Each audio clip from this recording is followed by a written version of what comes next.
Hey there, everybody out in Twitch world. Tonight we are happy to present a print and publishing panel, muting myself on Twitch, as part of our IGDN Summer Series. And so we're in the situation where we're going to be kind of like co-moderating our own panel of ourselves. That's, a little bit weird, but pretty exciting. For people who don't know me, my name is Tim Rodriguez. I'm one of the owners of Galileo Games. We do a whole set of fun, zany games, such as the brand new Katanas and Trenchcoats, Bulldogs, Sci-Fi That Kicks Ass, Omega Zone, and lots of other stuff. And with me, I have Craig Campbell. Why don't you go ahead and introduce yourself, Craig? Hi, Tim.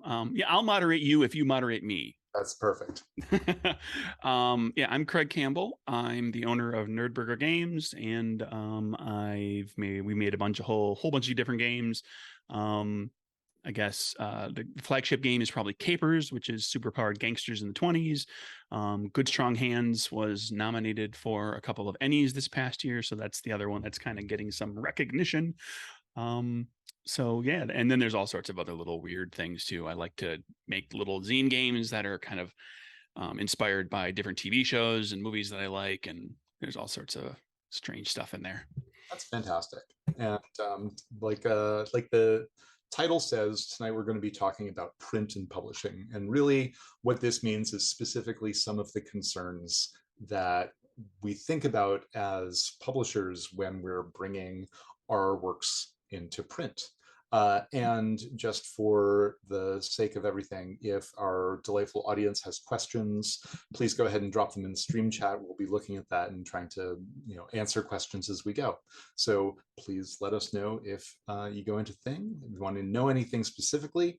And other than that, we've got kind of an outline where we're going to start talking. And so the first thing that comes to mind is, what's the big difference between PDF and print, right? Like, what do I do as, if I've got, my layout in print or in a PDF form, can I just send that to print, right?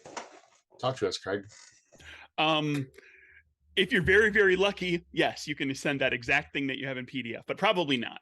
By very, very lucky, we mean outrageous luck that probably no one but super duper experienced print designers have already, right? Right. Your typical, just to put it in a frame of reference, if you're producing a PDF, you've got, let's say, maybe an 8.5 by 11 book. And it's all laid out and it's all spaced nicely, and you've got your artwork in place and all your little graphic flourishes and so forth. But it's an 8.5 by 11 PDF, and the cover, like the front cover's on the front and the back cover's on the back, or maybe the front cover and the back cover are all up together. But you don't have like a wraparound cover graphic that you've put together. And when you're doing offset print runs, you're also, dealing with or offset print runs or print on demand print runs, like any print run, you're dealing with bleed. There's and we'll get into some of these in more specific detail. We're not talking, but there's a style bleed where our own emotions are like rolling over into the pages of our book, right? Although they can, but that's not what we're talking about. Right. We're also not talking about like literal blood coming out of our fingers and going into the screen, right? What we're talking about when we say bleed is there's when we're doing print, bleed is a technical term that refers to the images or any layover, because try as we might, knives are not precise. And when cutting lots and lots of sheets of paper all at once, there is a small margin for error. And what we want to avoid is errors that look crappy. And so when you see usually like a black border on something or a solid colored border, this is kind of a way to kind of fake bleed. Like if you get out, your detailed digital calipers, you'll see that those borders vary just a little bit in size. And this becomes really obvious when you're using images. If your image does not lie outside the bounds of where that cut is intended, it's going to look cut off inevitably, right? And you'll see that sometimes with cheaply made cards, or like shifted, like big shifts in like that size of border, or just like straight, like the artwork doesn't go all the way to the edge and it looks funny, right? So now we've kind of explained bleed. Yeah, I think before we get too deep into, because we're gonna hit you up with a whole bunch of other terms that have to do specifically with print. But I think it's maybe worth doing a little look at like an overview of print on demand versus offset, and kind of what you as a publisher can keep in mind when you're planning for that sort of thing. You'll find that the requirements, the printer specs that we will refer to, what the specifications that the printer requires to print the thing, are often very similar. They ask for the same types of things. Some of the numbers might be a little different, like your bleed edge might be a little different. Yeah. But you're generally looking at with print on demand, it's usually quicker to deal with. You can do smaller runs. It's going to cost more per unit, per book that you print, but the beauty is you can print 10 books if you want to just print 10 books. You can get proofs, like actual physical proofs made, because it's printing for you, like a print on demand, keeping in mind, is basically a highly stylized, super fancy laser printer. And combined with an apparatus that like creates the cover and slaps it onto the heavier card stock or paper stock, and allows you to glue the pages into that and everything. It's a big long contraption. Like think of a big laser printer, and then add about 4 of those like big contraption things down to the end, and it's this big assembly line of making a book. With offset print runs, which is like your traditional print shop, when you think of a printing press, although it's not a press like in the old days, it's all very digital and everything nowadays, although there can sometimes be physical portions to that. You're going to have a higher quality. You're going to be able to have a lot more options for paper and different types of covers and different materials. You're probably going to be able to get better and deeper color out of things, because it's printing via a printing press as opposed to a laser printer. In order to make it economical, you kind of need to work in higher unit counts. Like you'll hear people talking about printing 1,000 copies or 2,000 copies. If you can sometimes get away with, an offset printer will allow you to print 500 or something. Yeah. But you're going to pay more. Yeah. And that also probably hits the low end of what they're even willing to think about doing. It all depends on the printer. Yeah. Yeah. It all depends on the printer. Right. So realistically, when we think about the difference in the physical form and output of these kinds of books, what do you think the difference is? When you say in the form, what do you mean? Right. Well, like, so can you get the same quality? Right? Can you get a book that feels really beautifully well made, or like I've got probably a small handful of books that were printed several years ago, right, on admittedly older tech, but it always felt a little bit cheap to me, right? And maybe that's choices of paper stock, right? Using really lightweight, thin paper, which lets you see through your pages. sort of really not great color saturation, right? And that's Right. a lot of sort of my memory of print on demand. And And that's, yeah, it has improved over this last several years. I mean, there are noticeable improvements between what you can get via Mixam or Drive Through RPG or something like that this year versus 5 years versus 10 years ago, but it's still clearly laser printed. And then you were talking too about the quality of everything. Like if you want a nice sewn binding hardcover where that book is going to hold together for a long, long time, that's an offset print run sort of thing. Print on demand is almost always going to be glued binding, what they refer to as perfect binding.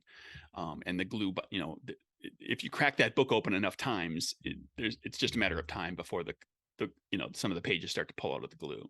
yeah, it'll eventually kind of break. Yeah. Yeah. So let's see. What else shall we go into with some of this, right? Um, Now, between you and me, we have a fair amount of experience in books and some amount of experience in cards. And, you know, we could probably talk for hours about some of each different things, right? But let's get into some of the details about what are you thinking about when you're planning a print run, right? What kinds of things? When I started, and I think this is probably similar for a lot of people when they first get started into producing anything, is you're just typing, and there's you're writing your game, and then eventually you edit and develop and all that sort of stuff, play test and figure it all out. But you weren't necessarily thinking too much about the end product, and that was I did that. In recent years, I mock up every page. Like as I design, I'm actually writing to a mock-up of the page, and I'm putting placeholder um, graphics in to say, okay, there's going to be a full page illustration here. There's going to be a half page illustration here. And I'm occasionally even running tests. If I suddenly have a weird formatting, I'll like take that chunk of formatting into my layout software and lay it out and kind of get it all spaced and make sure the fonts are correct and the headers and everything that I want. See, like, how much does that actually take up in my printed nice version that I'm going to be putting together versus how much it's taking up in my Microsoft Word document, Oh, wow. and whether or not that's going to fill a page or whether I've suddenly got a lot of space available. And that usually only requires, like, I got to do that a few times when I have like a weird thing that I'm just not necessarily expecting. Right. And this is something that you can specifically do because you are probably like a one-man shop, Right. right? Yeah. So like that is a workflow that absolutely would not work for me, where I'm working with designers going back and forth, and I don't see updates to manuscripts for maybe weeks or sometimes even months at a time. And when I get a chunk back, it's 15,000 words that have changed or updated. And we need to be really, really flexible in terms of how that copy works, right? So we've had a little bit of work and experience using Adobe InCopy, which is a tool that's kind of designed really particularly for this, where what it does is it separates the text entry from the layout portions of things so that somebody can enter and change and deal with a bunch of text, and I can style that text, or they can use the styles that I've made available in layout, but it doesn't overlap nearly as directly as the workflow that you're describing. So, Do you typically give your writers, like, here's your word count, here's any sort of template to work from, so that they kind of have an idea of like what they're, so that they at least can visualize kind of how much they need to provide and what the formatting might end up looking like, because that can help a writer to yeah, no, think absolutely. about what they're ultimately providing to Yeah. you, the publisher. So, yes. And historically, in my experience, that is also kind of a crapshoot. Yeah. Is a fun and also frustrating point, right? Some writers will, you know, get your, I need 500 words to fill this space, and they'll send you back 1,000, and you're like, uh cut it in Yeah. half, right? And this is a thing. So I have the part of my luck with doing print design and making sure that my PDFs translate easily is my wife works in magazines, like print magazines. So I get to osmose a whole lot of really detailed, really specific knowledge, both about publishing and layout, and also, the tools and how to use the tools. And, their copywriting teams, cut 7 lines, boom, 7 lines are cut from whatever article that they're writing. That's a little bit harder when you're a small shop, like you don't have a big team working on that kind of thing.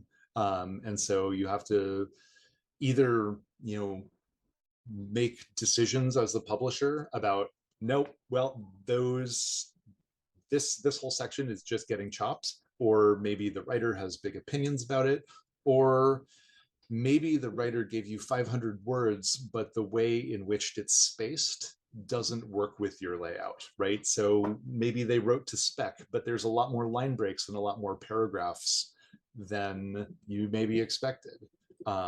And different writers have different styles. So it's kind of up in the air. When I can, like I'll use, word count estimates, but it's not a panacea solution. Does not fix everything. Yeah, I think if you're doing anything that where you're going to be dealing with those types of constraints, where you're just not going to be like, I'm just going to let the book be as big as it's going to be. If you are constraining yourself in some way, you just have to be prepared as the publisher, the editor, the developer, to like, okay, we got to shorten this bit up, or we got to flush this out, or we got to be okay with maybe we'll take this whole paragraph off and there's nothing really to flesh out. So like maybe there's a little white space up at the bottom of the page, not the end of the world, as long as it's A not little happening white regularly. spaces, right? A little Yeah. white space can be good, but when you're in a situation where you're like, I've run over into the next page at the very end of a chapter, and now I have like literally 2 lines and an entire page blank, right? That starts becoming a dollar's choice. Yeah. Right? Do I cut 17 words, or do I spend another 30 cents on another piece of paper? Right? Or do I find some place that I can flesh things out? Like I can add more info. I can put more options in. I can fill that page up somehow. Yeah, I mean, all of these are different kinds of options. Yeah. And one of the benefits, I would say, to working strictly digitally is that paper doesn't cost anything to, like additional space doesn't cost anything for PDF. Right. Your PDF is 7 pages longer than you were planning. Oh well, that's 7 more pages that the purchaser is getting. Enjoy, have fun, Yeah. more content. Yeah, but like, but if that $7, 7 pages throws your count off, and you're trying to hit a multiple of something, and we're going to talk about hitting, what is it, signatures, and multiples of certain numbers of pages in order to get the best per unit cost on a print run, which we will get to. Like that's something that becomes an issue. Like, like just adding a few pages can really throw things off and suddenly make the book more expensive. It's absolute, like it will always make it more expensive to add more pages for a book, and how much varies a lot depending on your technique. So like signatures is a really great space to jump into here. Now, signatures refers to a bookbinding technique where you sew a bunch of pieces to paper together as folded things, and usually it's either 4 or 8, generally speaking, folded in half, so a signature becomes 8 or 16 pages. Right. Right. Right. And so the number of signatures becomes how long your book is, regardless of how much content you have in there. if a signature has one page used, that whole signature will get used. Now, this is, as Craig was saying earlier, distinctly an offset sewn binding kind of space we're working in, right? When we're looking at perfect binding does not use signatures, which, as we talked about, makes the book maybe a little bit less durable in the really long term. But most of the books that we see on the market these days, in fiction, in a lot of them in gaming, they're all perfect bound, and they all last a pretty decent amount of time.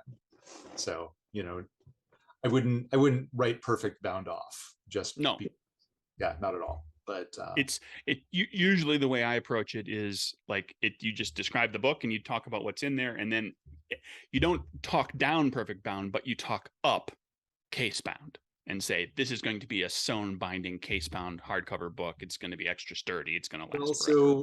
Like But that's perfect thing, bound right? is perfectly serviceable. So many books are Yeah. exactly So that. I mean, case bound also means a different thing, though, right? Case bound is kind of the industry term for hardcover, Right. right? Which may or may not have a sewn binding, right? These That's are all different kinds of options you can put in. Um, so one of the things that I keep running into, just because I'm forgetful sometimes, is the aspect of buying art. Now, we talked a little bit about bleed earlier, and one of the things that I have found that in the last two elements is like, okay, I know how big my cover is supposed to be. I'm doing a 6x9 book. I'll order a 6x9 piece of art.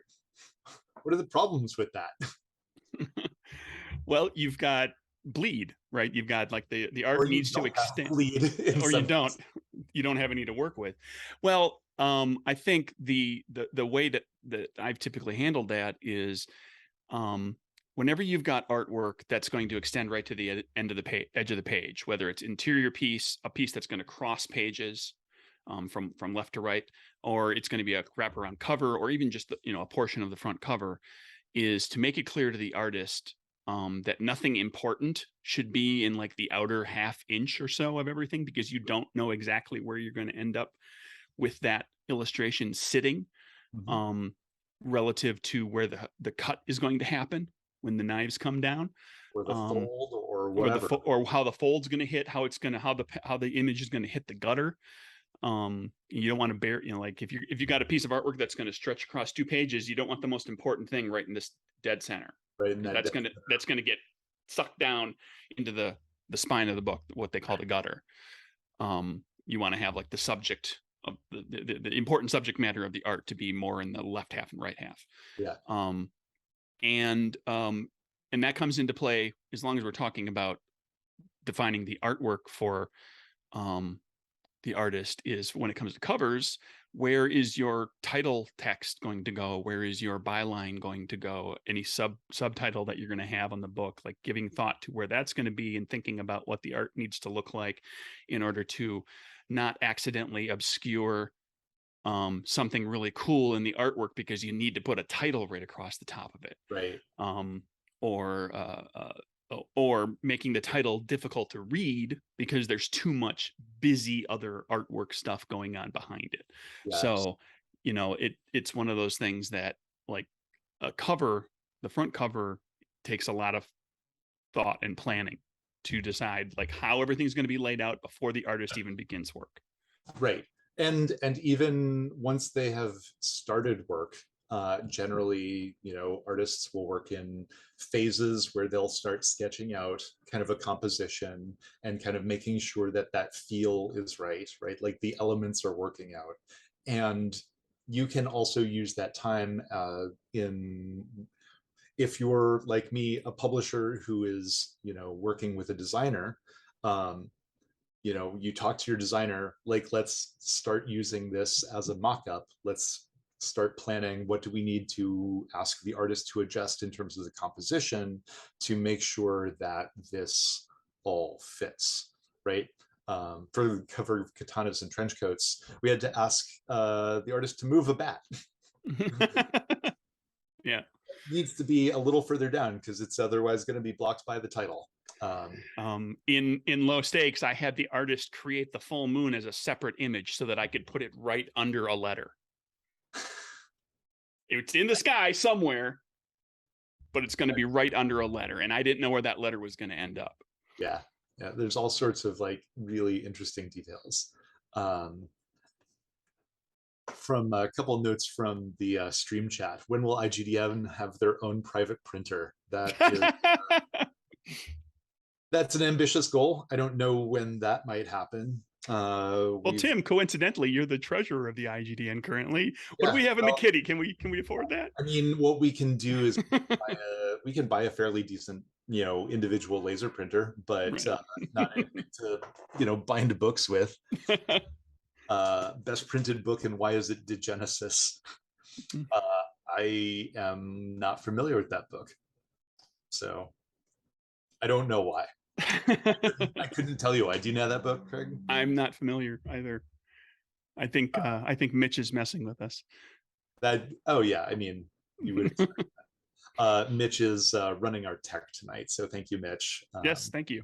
Very much appreciate you. Juana, it is the best produced book.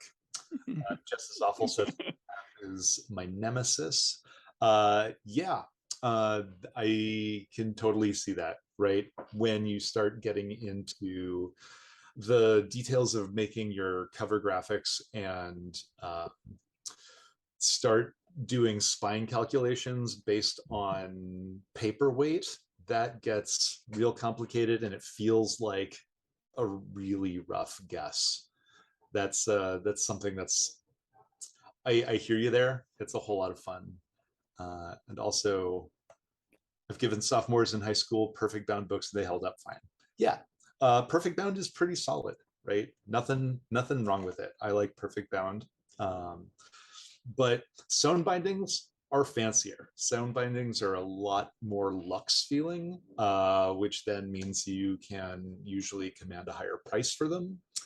People may like that because of the luxury, but I think it's worth figuring out what your audience wants to, right? Do they just want a book or do they want kind of a keepsake, right? And these are two really different choices for that will help inform what kind of thing you produce. And it can be a question sometimes too of how you expect the book to be used. Sewn binding hardcovers have a tendency to be able to lay flat on the table a lot more easily than a perfect bound book does. Perfect bound book wants to close up or wants to crack. If you have to kind of pop it open every so often, but not like sit in front of you as a live reference. Yeah. No, I totally agree. Craig, what kind of paper do you like to use? Well, when I do drive through RPG, I do the 70 pound because it's thicker and my color won't bleed through so badly. That's the thickest paper that they offer for standard printing there. And usually when I do offset stuff, I actually just found myself dealing with that for something I'm working on because the illustrations are very bold colors. Like the thing you see behind me, it's like that. A lot of saturated colors. And so I ended up talking to my rep and saying, okay, here's what I'm expecting to happen. There's going to be a lot of dark saturated colors. I don't want to bleed through from one side of the page to the other. And I believe I'd have to go look at the quote again, but I think it's 80 pound glossy that I'm using, which is pretty good at not letting anything bleed through it, which will make for a slightly thicker book than you might with just like a standard paper, which is fine. So one of the things that I have right at hand is a paper sample, a book of paper samples. So I literally have, here's like 50 pound white offset, and I don't know how well this probably won't show through very well, but it's just a sample of what this looks like. I can see through this paper. And then white offset in color looks pretty decent, but like it's also really lightweight. I too also tend to like 70 pound. I think 70 pound feels really good as far as a paperweight. I like the way it holds colors. 80 does better, but I feel that paper feels too thick. Like just as far as my own personal preference. Right. I've done some stuff in gloss. Sometimes, depending on your printer, you can find things like what is this, conservation paper, which is 100% post-consumer waste. I think that's pretty cool. I like to use that if I can. It tends to be a little bit more expensive. It tends to be a little bit more limited in terms of availability. And actually, limited availability was one of the big things that I've run into recently with printing. Um, of all of the items in that sample book, maybe only 3 of those items were available. Happily, one of those paper stocks. Happily, the one that I wanted was in there. So, that was great. We've got a question here. Who do you hire to do all this hard work for you, and how much will they charge? The I mean, being a one-person shop and actually doing some of my layout more recently, I've found that myself kind of dealing with all of that, which also has forced me to learn how offset printing works and asking my rep a lot of questions. And she's been wonderful and answered all of them for me. So I'm learning. But also, if you've got a graphic designer / layout person that's doing all of this, if they have, there's a good chance, if they've been doing it for a little while, that they've got a little some knowledge about all of these sorts of things, that they've perhaps even worked with printers in the past and had to ask those questions and make decisions or recommend things to higher ups wherever they work. There's ways to find people that come into the project with at least some amount of knowledge about that. Or like I said, if you're in the one-man shop kind of role, like you find yourself just kind of learning the thing you need to learn when you need to learn it. So I started with print on demand, and once I kind of got that figured out, then I learned offset and did an offset book. Yeah, like I got started doing board games, and so I entirely threw myself into a fairly deep end, Yeah. learning about paperweight and bleed and all of these different aspects, to make a lot of different kinds of choices that go far beyond the scope of just making a book. Board games are hard. Yeah. This is Lots and lots of pieces with all their own little right. specs and details and This is intricacies. one of the big pieces that always leads me to, if I have advice in the, like, my very very short advice on publishing is don't publish. Go to a publisher, right? Which is, you don't know how much there is, how complicated it is, right? Like, we're just doing a really quick overview panel here. But you could spend a week talking to an expert and getting all of the information to make one specific kind of product, right? And once you do a slightly different kind of product, there's maybe a whole other set of features and kinds of things to know, right? Are you doing a full color book? What does 1/1 color mean? What does 4/4 color mean? Right? All of these things have really different kinds of implications. So, if the goal is, make a game, make a game. If the goal is publishing, there's a whole big can of worms that we have ready for you. Luckily, the IGDN is here to help. And this is part of what this summer series is about, right? Yep. So let's see, what else do we have as far as our talking points? Color spaces. Oh, go ahead. What are color spaces? Color spaces. I Right? was about to suggest that as well, as long as we're talking artwork. As long as we're talking artwork. So, fun thing about color, right? So we have computer monitors, which we're all using to watch Twitch. Computer monitors run on pixels. Pixels come in a blend of three colors, right? Red, green, and blue. And we kind of all know this, right? And that's what RGB color space is, right? It does some number of colors depending on how powerful and detailed those pixels get. Printers don't work on RGB. They just don't. If you give a printer an RGB thing, it'll make its best guess, and all of these colors will come out a little bit funny looking. Craig, why is that? Well, the printer actually creates color by laying down four different colors.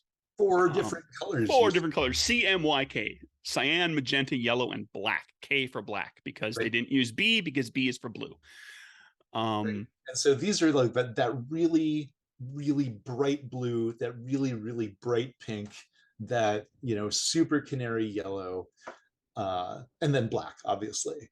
Right. Those four things that we see in kind of like when we see misaligned pages, or, you know, sometimes, you know, if you've watched particular episodes of Sesame Street, you've seen like the layers come down, or maybe even screen printing sometimes. Right. Screen printing does the same way. If you watch screen printing videos, you'll see them. They lay down one color and lay down another color. And as it goes along, it looks more and more like the actual image as each layer of color is placed on top of it. Yeah. So CMYK is one of these really important pieces to know about when you are doing file preparation, because printers want everything to be in a CMYK color space, right? They don't want them being listed as RGB values, because that doesn't really mean anything. You can translate between them, but it's a little flinky, and you might not get what you want. As an aside, if you get an artist who's working on stuff and you suddenly realize they're giving you RGB artwork, you know, digital files of RGB stuff, get it converted to CMYK and watch the colors, like Tim said, shift ever so slightly. So if you were in love with the color exactly the way it was, it's going to look probably a little different. Yeah, it is a really, really important thing to specify when you're working with an artist for print, like literal print, like ink on paper publishing. Do things in CMYK unless they're only doing black and white. Right. And on top of that, know what the DPI, dots per inch, like what the resolution is that you want for the thing you're printing. And it depends. 300 or bust, right? 300 or bust. I've 300 will get you all the way there on color, most black and white. I've seen people occasionally say 450 or 600 for black and white line art to get like really nice crisp edges, because you'll never see the little bumpy, you know, nothing weird phased out, no little bumpy edges or anything like that. But yeah, 300 DPI, which is, you know, if you're used to computers, that's a big DPI. Like a lot of stuff. Yeah, a lot of stuff that you see on, if you just, you know, copy something, you know, save image as, you're going to get, you know, a much lower number than 300, maybe at most 150. It's going to probably be double digits. Yeah, 172 is usually really decent for doing text. Most web graphics are done at 72 dots per inch, which is what DPI stands for. So a thing that is 720 pixels is 10 inches on screen, right? But if you're trying to print that, in order to maintain its quality, it's only going to be about 2 inches. Like that's the biggest you can print it at, to have that to have that quality come through. Otherwise, it'll look stretched and pixelated. Yep. One of the other things that we can talk about in this context, and we kind of alluded to it a little bit earlier, is something called ink coverage. And ink coverage is a little bit of a bane, because it is. And what that means is that some printers have an upper limit on how much saturation can be laid down to make a particular color. Now, so let's talk through this, Craig, right? What does 240% ink coverage mean when we're like, given that we've got CMYK, so we know we have 4 colors, and 240%? Basically, it breaks down to each of those 4 colors can be anywhere between 0 and 100%. 0% black means there's no black getting put on the page at all. 100% black means as much black as you can possibly put on the page is going on. That would also, that would super make a really, really dark color. Right. And you do that for all 4 colors. So technically there's the possibility of having an ink coverage of 400%. All 4 of those colors as much as you can on the page. The problem is the paper's not going to absorb that. It's going to blot, it's going to smear, it's going to look like absolute crap. You're never going to want to sell it to somebody. Yeah, and it'll probably mess up the rest of the things around that. Yep. You know. So the 240% that Tim is talking about, that is the combined ink coverage of all 4 of those colors. Anything higher than that, and you start running the risk again of the ink not absorbing into the paper properly, and it smears and it gets in the way of other things. And this is for any given point on the page, right? Yep. No the tiniest little piece of an illustration. Yeah. Too dark, too high of an ink coverage. Right, what we would call a pixel on screen.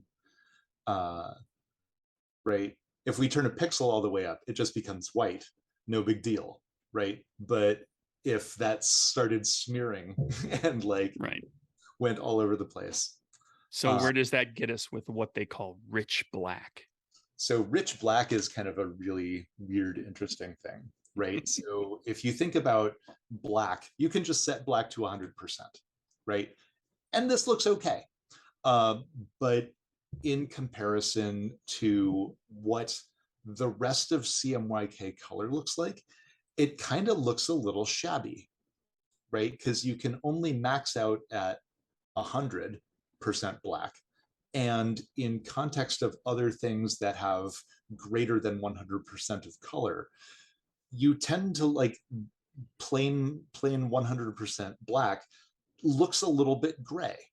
And so what rich black is it's sort of not quite an even layer of all 4 different colors that's still mostly overridden by black, but it's a much more lustrous, much more intense color space. Right. So, and it'll look better alongside all of those other colors that are getting a little bit of everything to create a nice depth of color. Yeah. There are a lot of pre-made settings for rich black. You know, off the top of my head, I remember it's like 80-something% black, and then, you know, between 20 and 40% for the other colors.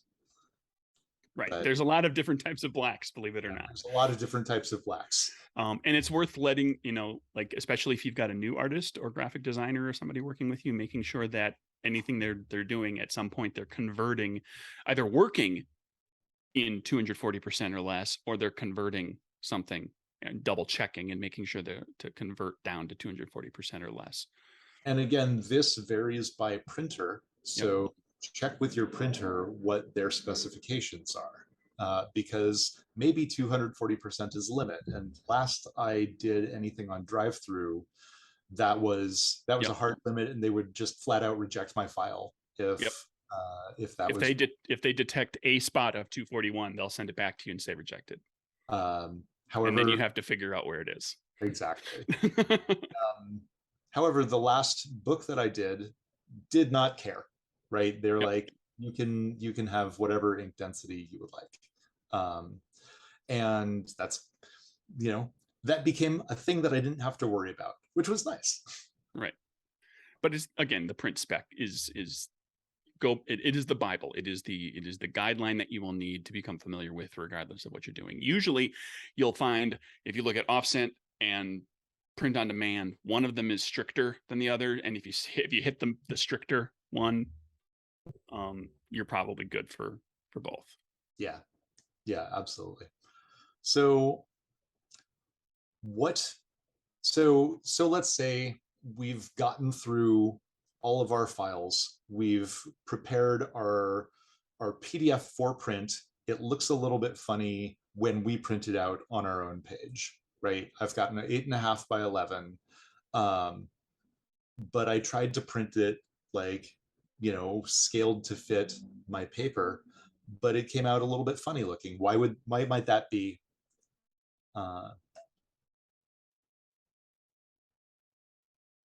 I think you're trying to trick me. I'm not. I'm not trying to trick you. I wanted to just kind of like talk about how when you're outputting a file for print, when you're including bleed in general, what this means is there's like an extra 1/4 inch on every edge. Oh, right. And so the scale of your page is no longer letter size, technically, right? Right. Instead of 8.5, it's now 9 by 11.5, maybe, if you've got 1/4 inch bleed on every edge. So it does, like, it's no longer shaped the same way. Right. With the intention that all of that is going to get cut off. Yep. And the thing that got me thinking a little bit too was just something, because I've run into it, like when I was doing an offset print run, was to be wary of what you're looking at on your monitor, because your monitor's color settings and what's going to be on the printed page, you might suddenly realize your color's a little different when it's printed on a piece of paper. Oh man. Because your monitor settings are a little warm and make everything a little lighter and a little more in the orange, yellow, red realm. I use a feature called Night Shift on my computer, and the color temperature depends on the time of day. Right. So that's definitely a whole big thing to be concerned about. Just keep that in mind. I mean, the other thing that's really valuable about doing your own home print test is that you can see what size of things you're looking at on the page, right? And you Right. can't quite tell on a monitor, right, whether Is that big enough? yeah, Is that going to read? Yeah, is that big enough? I end up sometimes taking a book and putting it like right up to the like, okay, here's an 8.5 by 11 piece of paper, and I zoom the page, so that it's actually 8.5 by 11 on my monitor. Got a nice big monitor, I guess. I won't do that. Night Shift is a feature, Jess, that changes the color temperature on my screen. So when it's darker, it adds more, or it takes away color temperature, right? Like more color temperature measured in kelvins becomes a little bit bluer. And reducing that temperature makes it a little bit more yellow. The idea is to reduce eye strain when you're in an otherwise darker environment, right? It's a neat feature. Maybe it reduces eye strain, but that's what it does. Color temperature is really important for photography, but it's, in this specific instance, at night, my monitor will look yellower. And if it happens slow enough, I don't really notice it. Right. But that's what that is. I guess we can talk a little bit about things that are not books. So I got started doing cards, and I love doing cards. I think cards are a lot of fun to play with. A lot of the things that we've talked about here are extremely relevant. Things like margins, things like the bleed and color spaces, and you don't have to worry about bindings with cards, but you do have to worry about the orientation of the other side of your card on when it's printed. So there are like little interesting weird quirks.